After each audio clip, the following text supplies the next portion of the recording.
tomorrow's like the first day off after like 8 days. Oh shit! Word. I actually wrote a poem yesterday, I'm gonna read today, but not yet. Look at these fucking New York poets with their iPads.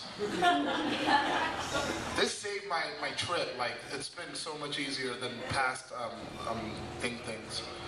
But so I got a little tired of how I was doing things, and I'm gonna shake it up a bit. I've tried this before at home and it works. So yeah, man, just do it. Let's go. Turn that shit up. The master, yeah. I'm gonna sip the wine until the cube comes in.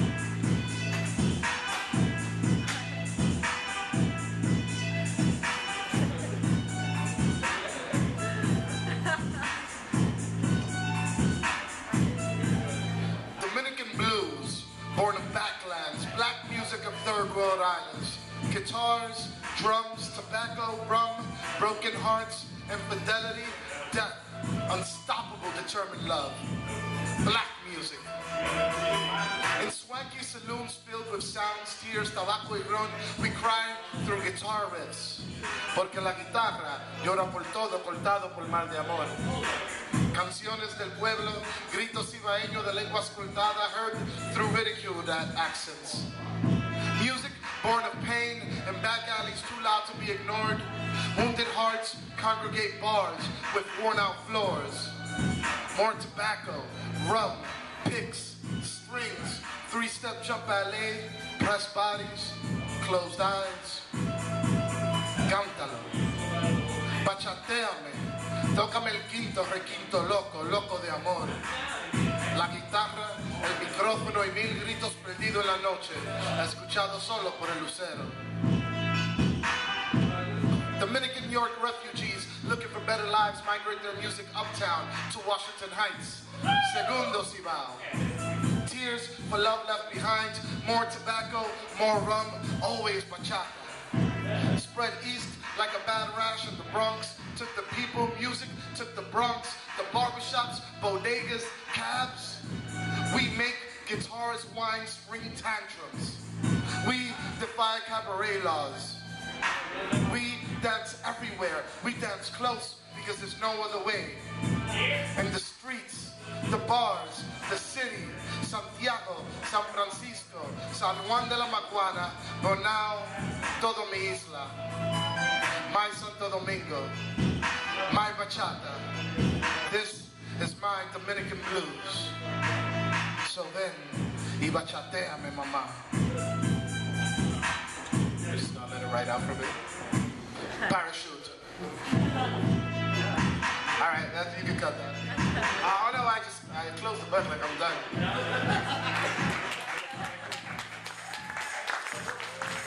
Well, I was like, yeah, just bring it down. The volume, it's on the right side. Oh yeah, there you go.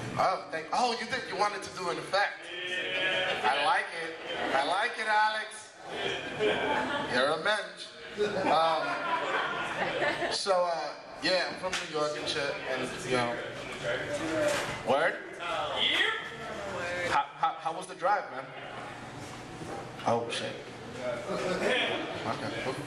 It wasn't that exciting. So, yeah, I came from New York. I'm here. I'm gonna read poems. That was the first poem I actually put to music. The beat is from a Homeboy Sandman track called We Can Fly. Check out Homeboy Sandman, homeboysandman.com. The illest MC alive right now, by far. I dare you to pick somebody better. Hey, what's going on, guys? How you guys doing over there in the corner of the bar? Doing fantastic. Doing good? Yeah? Alright, cool. I'm gonna just talk over y'all if y'all don't mind. I don't want to interrupt. Damn, this is kind of throwing me off a bit.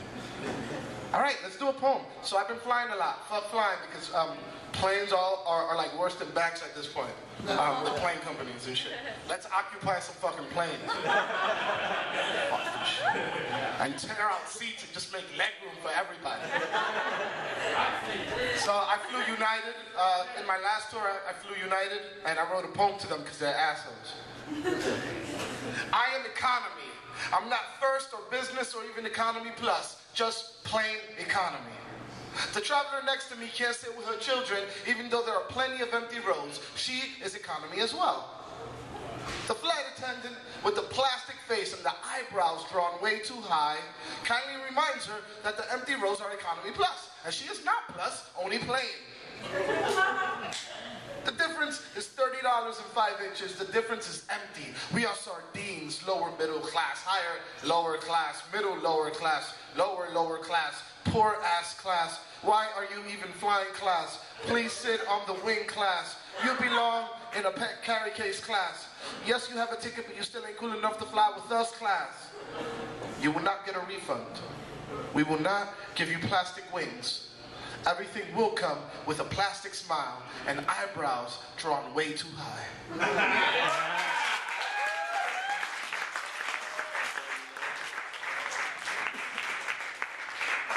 That's a fucking Occupy JetBlue.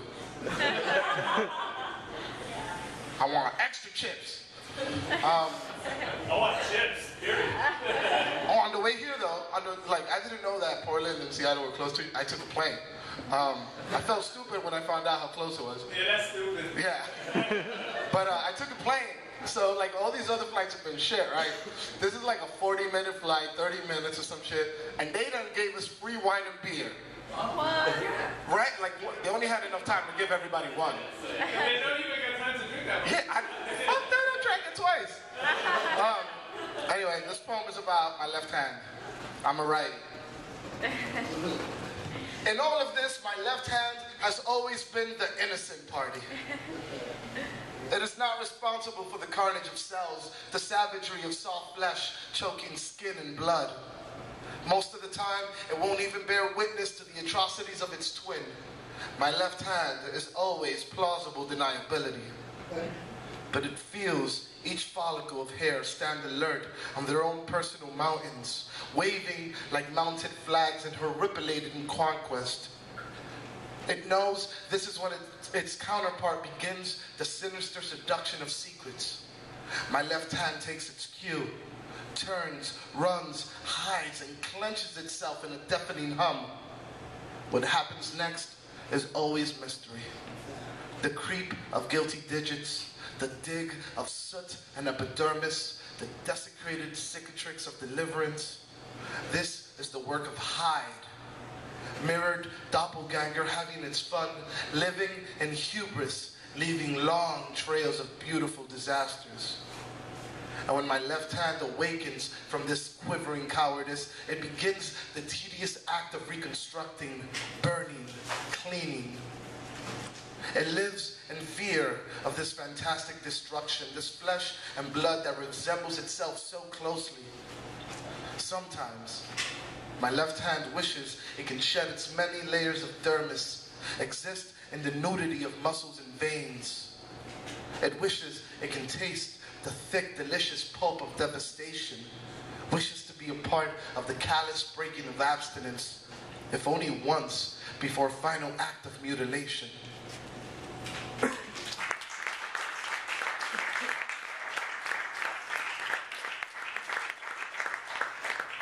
Yeah, I'm staying in people's couches, and that poem was about masturbating. But the fucked up part is how hard it is to kind of fit that in. Like, I'm behind in a few weeks right now. Talk about it. I'm married, so this year, like, I haven't toured since I've been married, and like this is the first time. So I don't have the luxury of sleeping with random people anymore. This poem is kind of about that. Dear person I slept with last night, thank you for offering your body as temporary refuge. I'm sorry for not remembering your name. The syllables of my own are rock salt in my esophagus. The only name my mouth can spew is Laura. Laura is not here, and I have been unable to form a single thought, not tarnished by her impression. I don't remember how long it's been since her goodbye. I've simply been madly absorbed in the memory of her skin. Her scent wafts in my throat as a cruel joke, and I grow tired of the mind's trickery. And I wish you to give me more of last night. Your lips wear away the brand she left. Your body washes her from my goosebumps. And when the earth twisted us back to the sunrise of reality, for a soft moment, her juniper hands were no longer groping my chest. My dearest evanescent lover, please spin back the night. Make my memory numb. Let me hide in your pretend. I don't wish to speak. Let my transient tongue drown in the downward fall of your navel. Suspend me in the silence of your breath. Stop the world and let's make this night forever. There will be no tomorrow if we do not grant it access. The bed will be padlocked gate and we'll turn this lie into sanctuary. Sorry, I don't know how to mouth your name. Pardon the selfish lust, but without it, Laura will find a way back in. Laura will soon return. My lungs are tight rattle-wheeze, and I can't speak any other name. Please, anonymous lover, make tonight stay. I know I'll find quiet in the shelter of your chest, so keep me adhered to your skin. Feed me your scent until I'm hidden in it.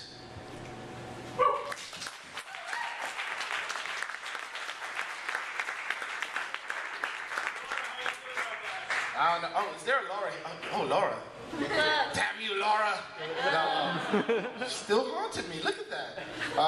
No, that's I mean, everybody's been through the rebound process of getting over something.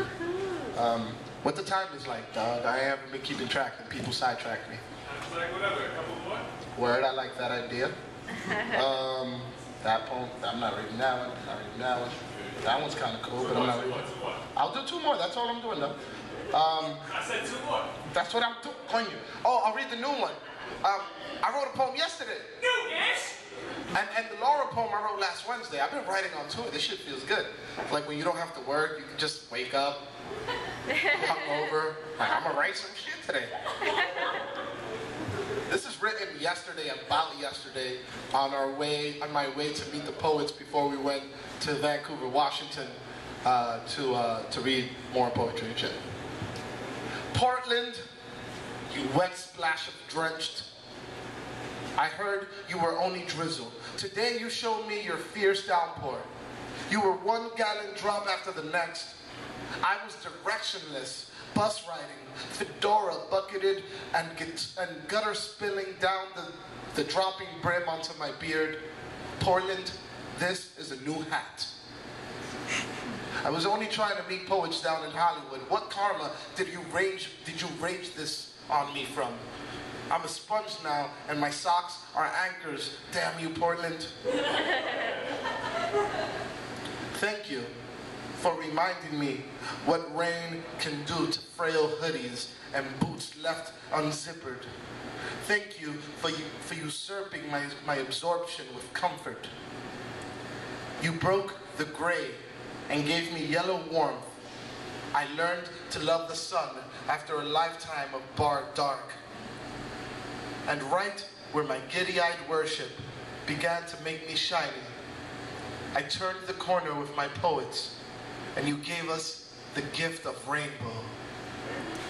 Brilliant spectrum of pots of gold, unicorns riding the bend, stuffed bears with monograms.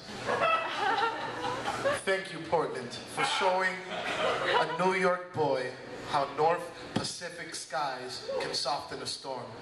Y'all live here. I don't know if y'all get rainbows. I ain't seen a rainbow in years.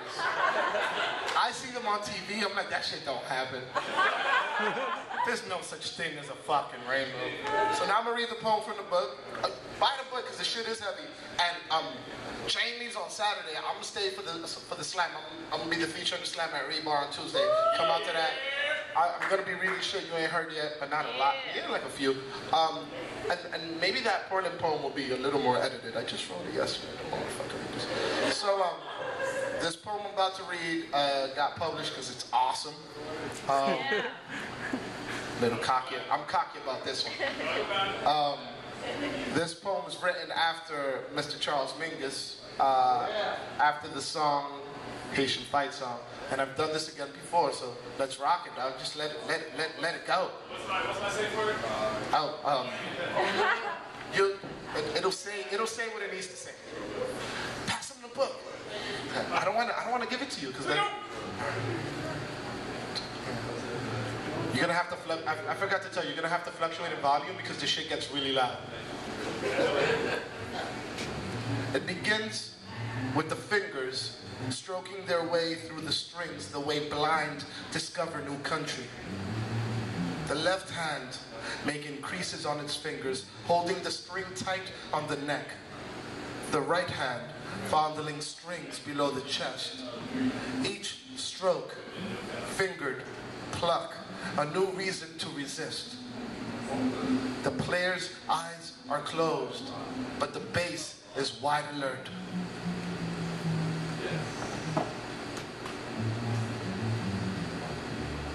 Now the overture is done. The strings begin to wrap around the fingers. The neck becomes a wooden handle with two rusty nails.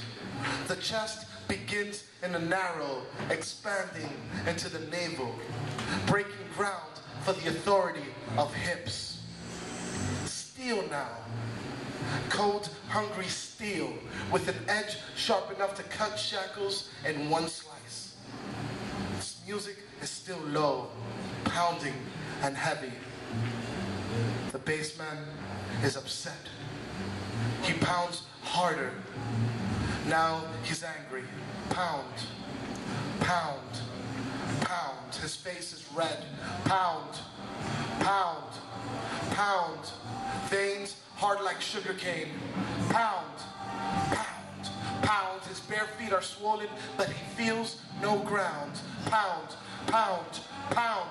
He runs with fury, lifting up the bass. Slice. The first cut head rose on a grass field. Dead eyes search for some foreign sky. Now there are trumpets screaming with it. There's a drum, a piano, and even a tambourine, all sharp and furious. The bassman cuts through another neck.